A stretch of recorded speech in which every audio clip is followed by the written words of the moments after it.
So I just gave up in the last example because I'm tired. But what you would find out if you plotted all these values is that the shape of IL, first of all, the long-term behavior of IL is this right here. We solved for it when we solved for the particular solution. That is the long-term behavior of IL. Okay? But IL, the initial condition of IL is 0. So we have those two pieces of our graph to go off of. IL, and then you got your, what, VS over LC, or over R. VS over R. Okay? So what happens here is your IL value looks like this and goes along like that. Okay? Because IL looks like this and goes to a constant value, what is the value for VL? VL equals L DIL dt. The long-term behavior of IL is a constant, which means the long-term behavior of VL is 0. You will notice VL behaves like a short circuit in the long term. On the other side, VC has no voltage across it and no current going through it. VC ends up behaving like an open circuit. Jacob, who didn't tell me this once already today, and then I tried to confuse you and I succeeded. This behaves like a short circuit. And your value for the current going through your circuit is Vs over R, which is the current going through this if this is the only thing that drops voltage. So you have all of your current coming out of here, going through your resistor, going through your inductor, coming back. And there is no voltage in your inductor. However, there is energy in your inductor because there's a current flowing. It's just not currently consuming power. So there's energy here. There's no energy here because there's no voltage across that. There's energy here being consumed constantly because there's voltage going through your resistor. The voltage through your resistor looks like this.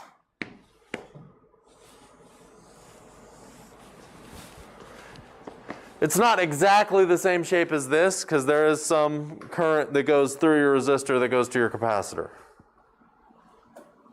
Actually, it doesn't start at 0. It starts at like here because there's immediately a large burst of current that goes through your capacitor.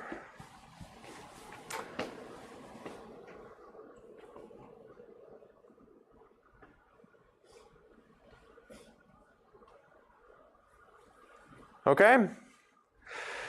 So this is VR. VC looks like this. This plus this plus this, well, no, this plus this is equal to should be equal to a straight line. This plus this should also be equal to, no, this plus the derivative of this should be equal to the straight line. No, this is the, never mind. I'm not even going to try. I said something wrong and I would just have to eat it. All right, so before we leave today, I do want to talk about variable voltage sources because this is what we're going to be talking about next week. It's like, how do we take RLC circuits and make them more fun? Like, this was fun. Let's do it again, but this time, different. It's not a funny joke. Oh, April Fools, we're not doing anything hard in this class at all. This is easy. All of you guys just don't get it because it's, you know, it's too fun for you. You don't have that significant fun factor. Wait, do you understand this? Oh, snap. Okay, so let's look at just a very simple source. Now I'm going to go ahead and draw an S here, which stands for an alternating voltage signal. And I'm going to go ahead and plug it in to a resistor. Okay? When I do this, I have my VS graph, I have my VR graph, and I have my IR graph. Okay? With time. Since this is an oscillating system, what happens for an AC source is that the voltage starts, or it could start at 0, it could start at a negative number, that doesn't matter. I'm gonna have this be a sine wave, okay? Where the voltage jumps between a maximum of 120 volts and a minimum of 120 volts.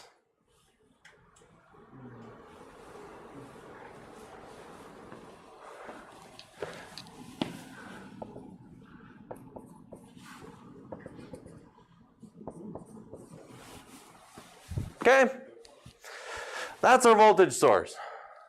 And this is a wall socket outlet, which means it's actually the frequency of it is 60 hertz, which means a period is 1 divided by 60 seconds. Well, 1 divided by 60, and the unit is seconds. Okay, so this is VS. What does VR look like?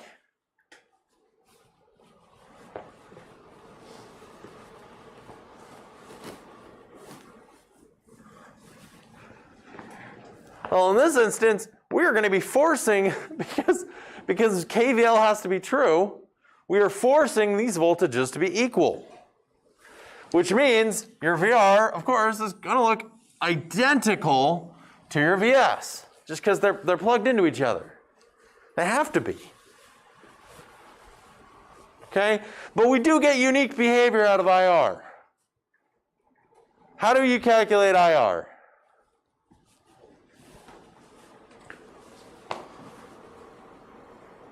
If you know VR, you know the resistance, how do you calculate IR?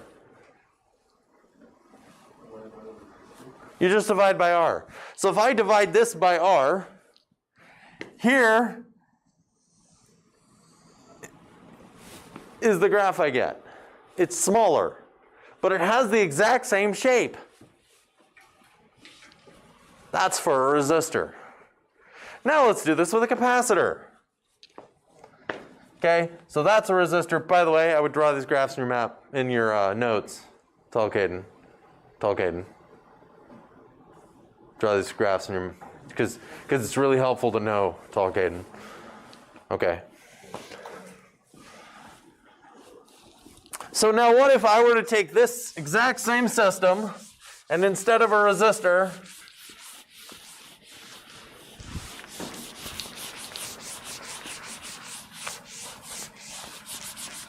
use a capacitor.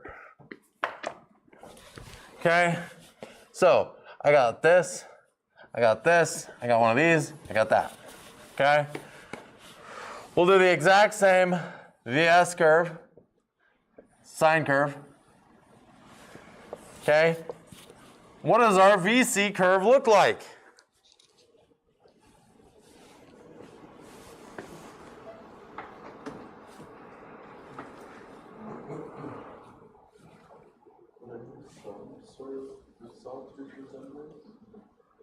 No.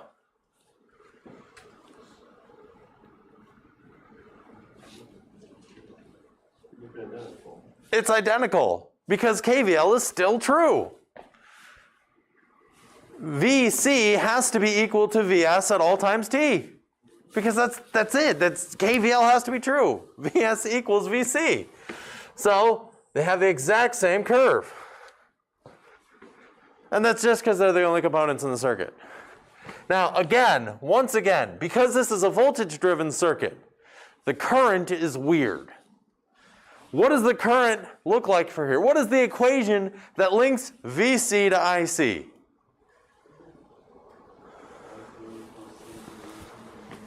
IC is equal to C dVC dt. Okay? So we got to take the derivative of this. What's the derivative of a sine curve? I just quit the last problem because I didn't want to have to do this. Derivative of a sine curve is a cosine curve. Okay?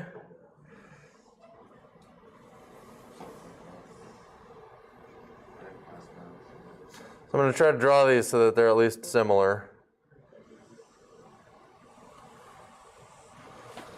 Okay? Now this is scaled by a factor of c. But you take the derivative of this, multiply it by c, you get IC. Okay? Now, this has the same time form. This is equal to Vs, the derivative of Vs, times c. Now, because we took the derivative and because this is a sine shape, you'll notice that the current for this system reaches a peak 1/4 cycle ahead of this one. This reaches 0, a 1/4 cycle ahead of this one. At what? This is pi over 2. This reaches a peak. This reaches a peak at 0. At pi, this reaches 0. This happens at pi over 2. At pi, it's at -1, or negative, well, c times Vs. Okay? So if we were to take this exact same curve and shift it over just a little bit by pi over 2 radians, we would have the exact same time form, which is what we had here.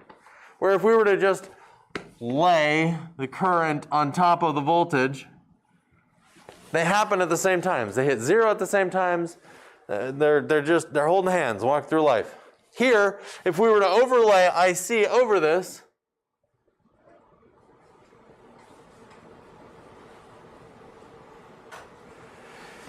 there is a pi over 2 phase shift. What we say here is that the current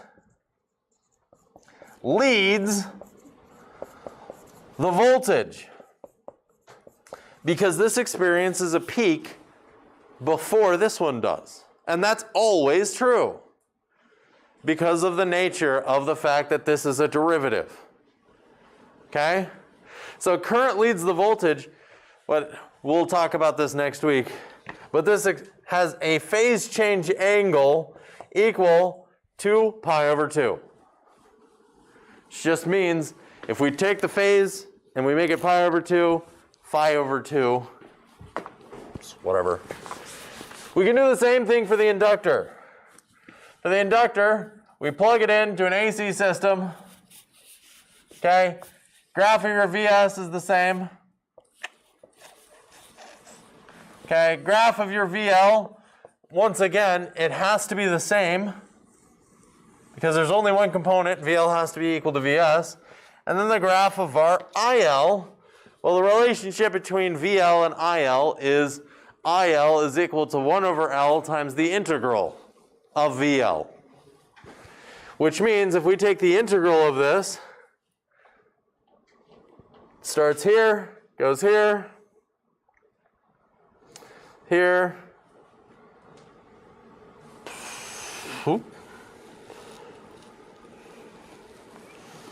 starts here, goes here, it's up like this, goes here, goes here, goes here. Yeah. This now is this curve, but it's moved a little bit to the right. So this one was this curve, moved a little bit to the left. This one is this curve, but moved a little bit to the right. Okay? What we say here is that the current lags the voltage.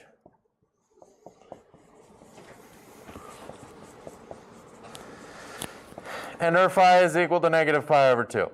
Okay, we're going to continue talking about this next week, but this ironically makes the math simpler for some weird reason.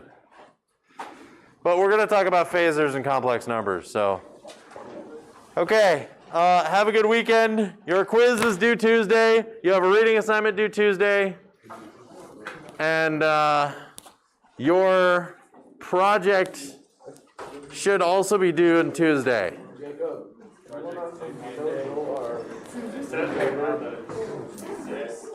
I will fix that right now.